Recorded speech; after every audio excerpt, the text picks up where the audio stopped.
Okay, so today is Wednesday of week 9, and it is quad night, so I'll be training my legs tonight, and I'll be doing cardio afterwards. But before we get into the workout, the small thing I want to talk about today is if I could go back and I could give myself any type of tips or advice as if I was a new lifter being able to talk to me for the first time, is I would go back and tell myself, don't expect results.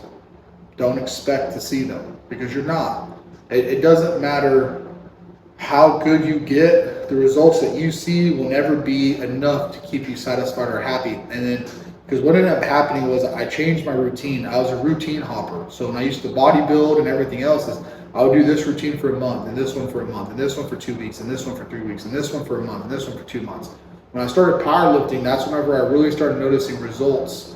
And that's whenever I started sticking to a program for about 12 weeks, 16 weeks, 20 weeks. And I started seeing progression in strength and size and mass and everything else. But when I was younger, I read the magazines and I read the articles and the supplements and do this diet, take this supplement, do this program, burn fat so fast your abs will pop, like put muscle on so quickly that your ribs will shirt, your shirts will rip.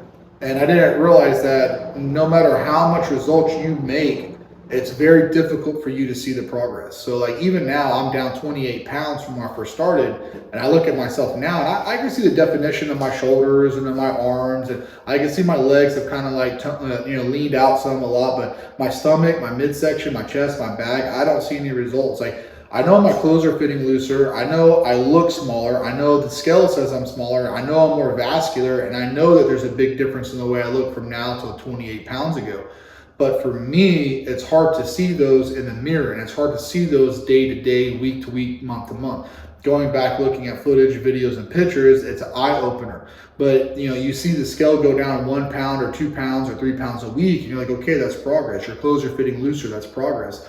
But when you look in the mirror, you don't see the dramatic difference that you want to see. It's slowly over time they come, and that makes it difficult to stick to anything.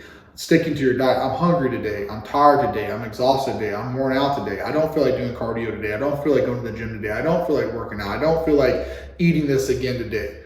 That makes that hard whenever you have those kind of days. Now, right now, my current training program, I don't have those days where I'm hungry because I'm eating what I need to eat. I don't have days where I don't feel like doing cardio because I'm doing the amount of cardio I need to do. I don't have days where I feel so overly fatigued I don't feel like coming to the gym. I want to come to the gym. I'm excited to come to the gym. I'm rewarding myself by getting to work out.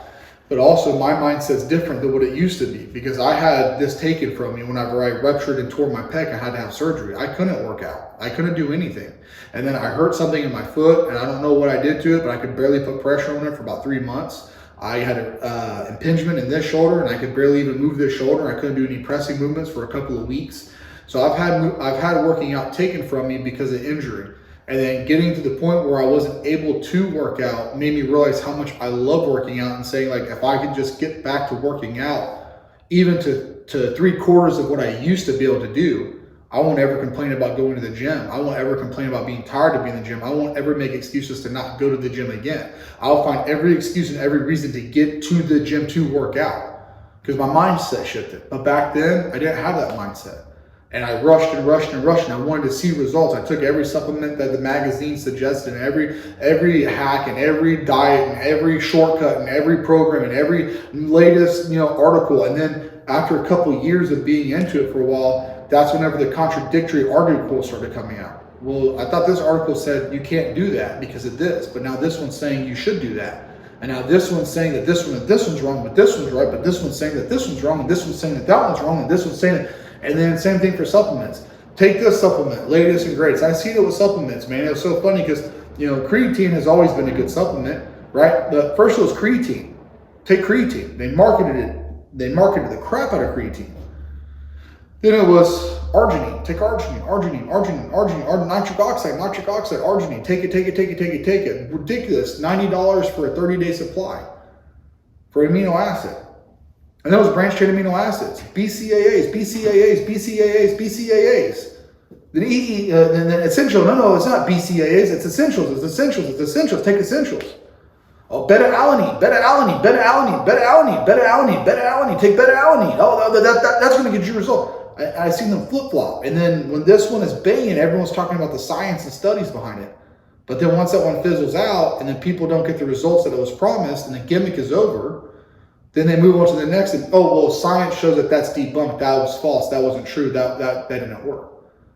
And they do this with diets. They do this with training. They do it with programming. They do it with everything. If you, social media, magazines, articles, all these pill pushers and all these, overnight success stories, and then you see that and you think that this is supposed to happen overnight and it's supposed to happen quick, and why isn't it happening fast enough for me? How come I'm not seeing it? How come I'm not getting there? How come I'm not getting those results? And then you have to pump the brakes and slow down and think, if I lose 1 pound a week every single week, that's 52 pounds in a year. If you do that for 2 years, that's 104 pounds. How much fat do you really need to lose? Someone my size or someone who's skinny fat? Not that much to be where you need to be to see your abs or to be muscular. If you put on 5 pounds of muscle a year, over the course of 5 pounds, that's what, 25 pounds? 25 pounds of muscle, and over 5 years, those little tubes of meat are 1 pound. Now get 25 of those and put those all over your body, and look how much that is. So gaining 5 pounds of muscle a year is a huge, huge accomplishment, especially over the course of 5 years at 25 pounds. That's massive. So if I could go back and tell myself anything, it would be slow down, enjoy your reps, enjoy your sets, have fun at the gym, pick a routine and run it. It doesn't matter what routine it is. Just pick a routine. As long as you're hitting every muscle group, run it.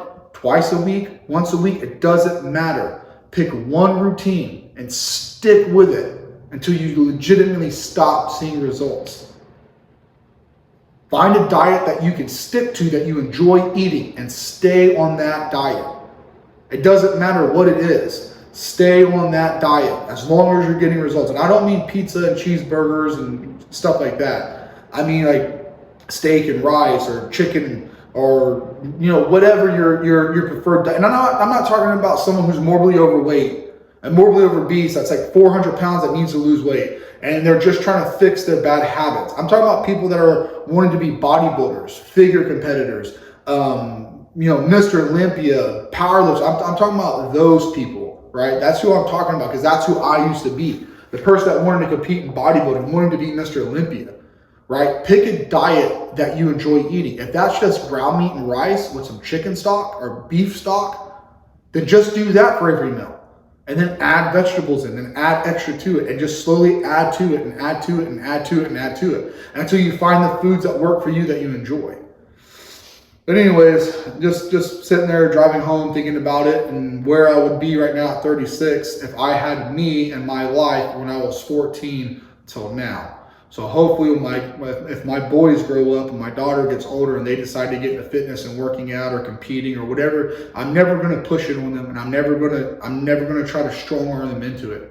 If they ever decide, hey, I want to work out or I want to diet or I want this or I want that, then I'll be able to sit there and coach them through this like the way I always wish that I had a coach. When I was younger, I didn't have money for trainers. So I had to depend on the magazines and the articles and all the BS.